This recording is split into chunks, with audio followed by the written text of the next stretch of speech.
Elections చాలా బ్రహ్మాండంగా జరుగుతున్నాయి.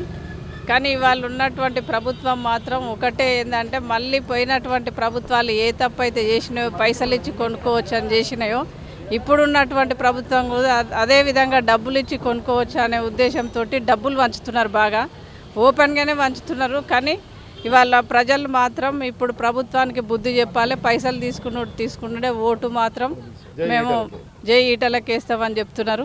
పోలీసు వాళ్ళు కూడా చూస్తున్నారు కానీ చూడనట్టు చేస్తున్నారు.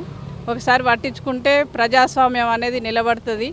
ఇప్పుడు చదువుకున్న పిల్లలు మాత్రం ప్రజాస్వామ్యాన్ని నిలబెడతారని యూత్ కూడా, ఎందుకంటే అందరూ ఇవాళ బీజేపీ పార్టీకే ఓటేస్తామని కూడా చెప్తున్నారు. మాకు మంచి మెజార్టీతోటి గెలిపిస్తాం బీజేపీ పార్టీని, ఈటల రాజేందర్ గారిని.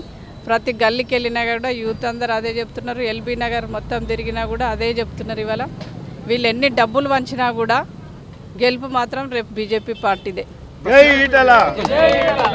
ప్రస్తుతం మీరు ఎన్ని కాన్స్టిట్యూన్సీలలో తిరుగుకుంటూ వస్తున్నారు? ఎక్కడ హైదరాబాద్ అయినా ఎల్బీనగర్ కాన్స్టిట్యూన్సీ ఒకటే తిరిగారా? ఇప్పటి వరకు అయితే అదొకటే తిరిగినాము. ఇప్పుడు ఇంకా ముందు ఇప్పుడు 10 నిమిషాలు 20 నిమిషాలు ఒక్కొక్క బూత్ తిరుగుకుంటూ ఒక్కొక్క కాన్స్టిట్యున్సీ తిరుగుతాం.